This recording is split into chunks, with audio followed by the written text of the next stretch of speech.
Hey everybody, it's Jen. Welcome back to Joyful Living. Welcome to my 2021 year-end creator update. I'm going to be sharing all of the numbers with you today, how much I've grown, how much I made. Everyone always wants to know that. And also just sort of philosophically what I learned this year as a creator in the hopes that it might encourage you, it might inform what you're doing with your own channel, or if you're just curious about what people make on YouTube, and I'm really glad that you're here.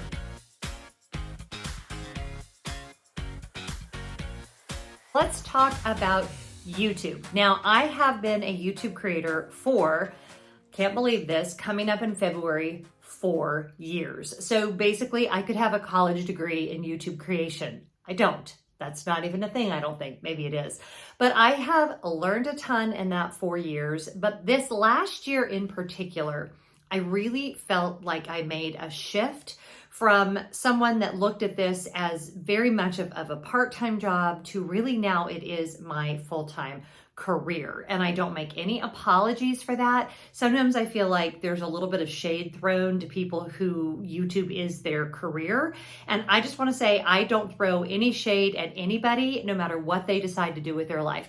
If you wake up every day, you are proud of the work that you do, and you feel like you are using the gifts that you were given to better the world around you, more power to you. I love what I do, so I will never apologize for doing what really is my dream job. I set out as a very little girl to be an entertainer. That did not happen for me. I mean, it did a little bit, but certainly not as a career path. So the fact that I now get to make my living as a communicator, as an entertainer, it really means a lot to me. So all that to say, I'm very proud of the work that I do here.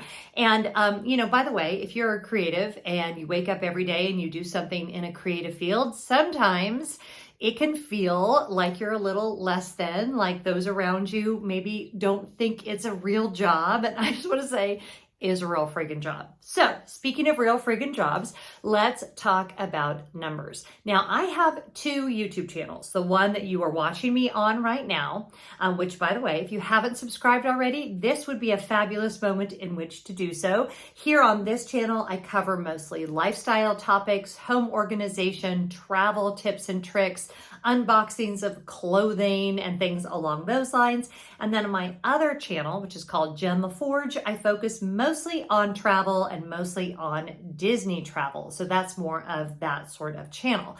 Now, the channels, interestingly, are starting to get closer together. Originally, the Disney channel was the big channel for me.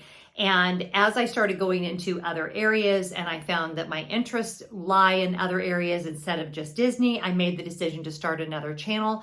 But now the Joyful Living channel is sort of catching up to my main channel. And actually in the month of December, it was the channel that got the most views. Now I did more content over here because I did participate in Vlogmas, but I am noticing a slight shift, and I'm noticing a shift in myself as well. Don't worry, not that I'm still not excited about Disney content is still going to happen. But as far as what I can see myself still talking about 5 years, 10 years, 15 years from now, it's going to be Joyful Living with Jen Lefforge. That's where my heart lies. That's where I see myself being able to talk more about parenting and having a beautiful home and living a life that you're really proud of and all of those kinds of things. So let's start with just a quick comparison of numbers, because I know that there are many of you that probably clicked on this video and all you want to know is how much did our girl make? So combined between the 2 channels in 2020, I made $9,480. And just to give you a breakdown, Jen Lefforge accounted for about $7,000 of that, and Joyful Living accounted for just over $2,000 of that, okay? So that was a pretty good year. Now keep in mind, that is not my only source of income. I also do affiliate marketing. I also do have Patreon. Hey patrons, my patrons are the best. So if you want exclusive videos, exclusive podcasts, exclusive live streams, you're gonna wanna join us over there, and all the information will be in the description box, or also I'll put a card up here. And then, so my total for 2020, again, was $9,480. In 2021, I made on Joyful Living, I made $4,879. And on Lefforge, I made $10,276 and some change. So roughly $15,000 for 2021. So I made a jump from just shy of $9,500 to just over $15,000. So year over year, like if I had a job and that was my salary and I got a raise, that's a pretty good raise. The way that YouTube works is advertisers bid on your videos based on basically how much money they think they will make off of ads on those particular videos, okay? So if you don't have YouTube Premium, which by the way, if ads drive you crazy like they do me, buy YouTube Premium. I bought it a couple of years ago. I love it. And I never get interrupted with ads. I know nobody wants to pay for one more service, but if ads are like the bane of your existence, it's really kind of nice. And yes, I still get paid if you have YouTube Premium. But what changed was advertisers started deciding that my videos were worth more. So they would bid up the price of my advertising. And I keep getting this little notification from YouTube that says, good news, you are getting higher revenue from your videos. Now, whether that is because I am just getting more views, I think that's part of it. Is it because the content, a lot of people started watching Disney content again in 2021 when they had really stopped watching it in 2020? Maybe. Is it because Joyful Living has really become a much stronger platform for me? I had some very high performing videos over there. One in particular has really taken off and interestingly has been like my highest revenue video of every month of this whole year. And it's a video way back from July of 2020. And I made more money off of that video this year than any that I produced in 2021. So that just goes to show if you're a content creator, never give up on evergreen content. Always be willing to go back and maybe redo a thumbnail or reevaluate, because sometimes all of a sudden randomly a video will just explode again. If you want to know which one, I'll put it down in the description, but it was the one about cleaning your house. Really, I am what I would consider a medium-sized creator. I am not a small creator. I'm also not obviously a big boy. I am maybe the slowest growing successful YouTuber in the world, but I'm okay with that. And I had kind of an epiphany early on in this year, and I think I even said it in one of my videos. And that is that I'm very happy.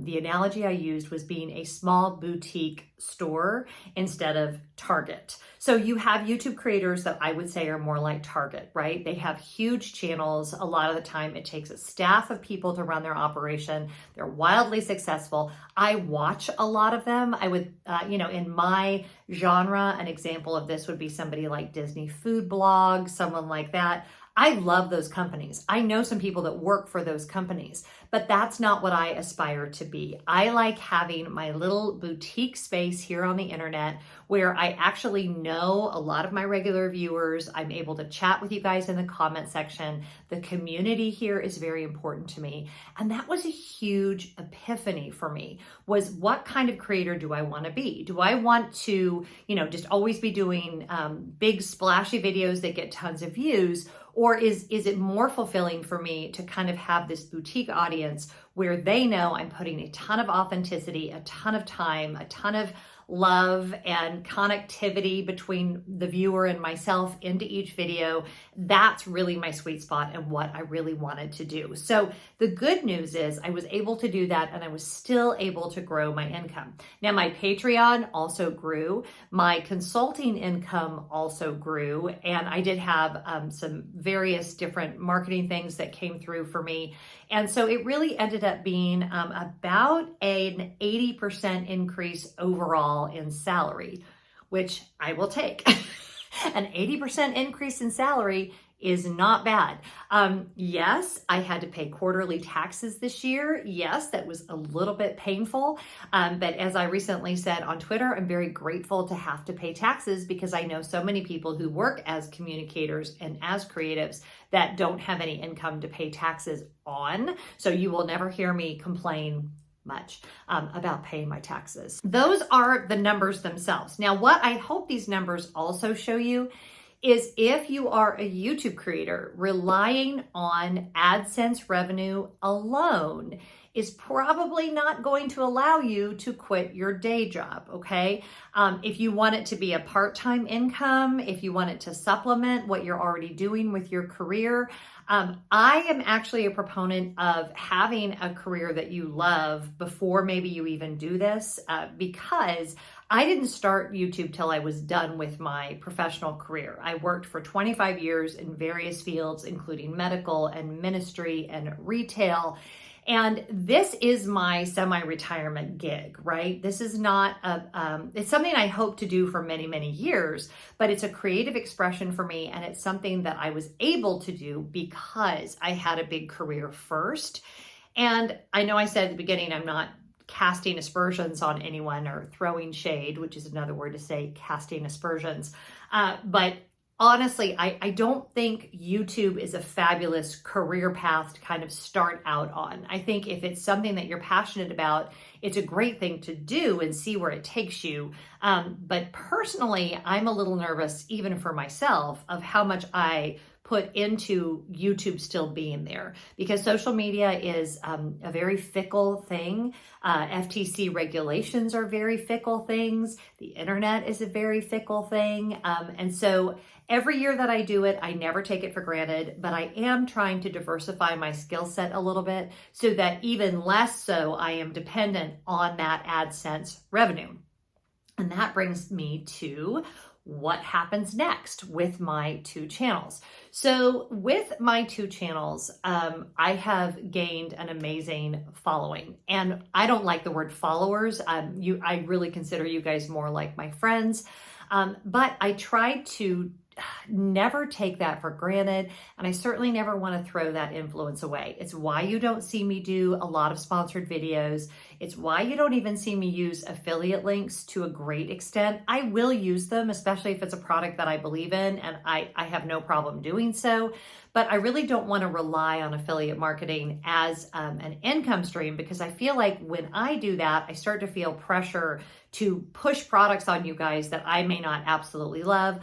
Also, as you've heard me talk about, I'm kind of scooting away from consumerism, and I'm trying to kind of minimize all of that.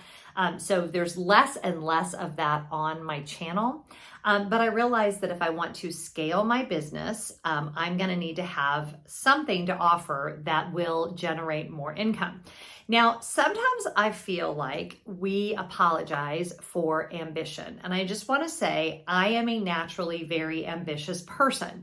I'm not a greedy person, but whenever I'm doing something, I always want to see if I can take it to the next level. It's the challenge of it. It's the thrill of the hunt. I have always been this way. All of the things that I've ever done in my life, I'm always trying to stretch myself and push myself to the next level, and YouTube is no different, okay? So although I don't have this massive plan to make millions of dollars, I would like to grow the business. I would like to scale the business and see what the next thing could be. And I have pretty much decided, and I say pretty much because it is in development and I can't tell you what it is, but that next thing will be a product line that I will be working on. Now, it is a very big project, and I'm going through the steps right now. Step one is working with an attorney and working on copyright and all of these things. It will probably take me all of 2022 to get this to even a point where I can tell you guys about it. But it's something I'm super excited about, and it's something I feel like will scale my business up. Another thing a lot of YouTubers will do is like an e-course or something like that. And I thought about it, and I really could do it. But it just didn't resonate with me as much as having a physical product or products to sell. I've always had the heart of a salesperson. I loved sales when I worked at the Container Store, when I sold custom closets, and I like having a product that I really believe in that I can tell other people about. And so without like giving away too much else, that is what I am working on right now, and it's pretty exciting. We'll see what happens. Like I'm trying trying to do like I did when I dated my husband, which worked out pretty well, by the way. We've been married almost 32 years, but I'm just taking it a day at a time, right? I'm just walking through every door that's opened. And one thing you learn in life is a lot of the time, what you set out to do ends up looking, it ends up looking very, very different, but not bad, as long as you keep listening and keep leaning into kind of what the universe is telling you. So hopefully more on that, maybe not. Like once I start down the road, there is a YouTuber that I won't mention that I actually really love that was talking like this about a project, and then like everything in her world fell apart and she stopped creating videos altogether. And so I don't want to jinx anything, but we shall see what happens. And then lastly, I just want to say to you guys, to everyone that has subscribed, particularly here on Joyful Living, which is the channel that is seeing the most growth, your support of my vlogs here at home, sharing about my life, hopefully sharing with you guys mostly things I've done wrong over 32 years of marriage and raising 3 kids, but your enthusiasm for the work that I'm doing here really makes my day. And that's such an understatement. It is why I get up in the morning and I can create videos for you guys. And through this entire period of the great unpleasantness, this constant rhythm in my life of knowing I don't know what's going to happen in the world. I don't know what's going to happen with the newest strain of this pandemic. But I know I'm going to go into my studio and I'm going to chat with my friends about something that is important to me and that I believe in and that I want them to know. And that I'm going to try to do the best I can to bring you guys quality videos with good information that you're actually looking for. That's a pretty great way to spend your work life. And then you add in the fact that it can work around my husband's crazy schedule. If you're new to the channel, you may not know he's an airline pilot, so his life has been nuts. Our sons are in and out of our home because we're like a halfway empty nest, which is kind of how I'm describing it, especially now. Sometimes they're here, sometimes they're not here. So I still have a very full family and home life that now has this extra layer of flexibility because I have become an entrepreneur and this is how I get to live my life. So anyway, that is enough out of me today. You can go and check my entire playlist of all of my creator updates. I will put the link in the description box, which if you don't know how to find the description box, if you're on your phone, it might be kind of confusing. There's a little upside down triangle that you just press and it will open up on your phone. And there's always tons of great information in there for you. But I will list all of my creator updates. I actually started doing creator updates when I was only 1 month on YouTube, so you can really watch my progression. Some of those videos are very cringeworthy. I do like to think they have gotten better over the years, but yeah, thank you for letting me just sort of hopefully not ramble on, but chat about how this year has gone, how I feel about the work I'm doing here, and yeah, what's next for the channel. So what's next here on Joyful Living, just very practically, a lot more home organization. I actually am waiting on a couple deliveries to finish up my linen closet remodel, not remodel, but redo, which is funny because that was one of the first organizational videos that I did way back in the day. So I'm going to have that for you guys next week. Lots of great content, a lot more home vlogs. You guys really seem to like those. And I love making them. I love the creativity of it. I love the editing process. So yeah, lots of adventures ahead. So again, if you're not subscribed, please do so. If you want to support the work I'm doing here on the channel, you can join us over on Patreon for as little as $5 a month. And as always, whatever you're doing, I hope you're finding joy. Oh, and don't forget to give this video a big thumbs up. I'll talk to you guys later. Bye.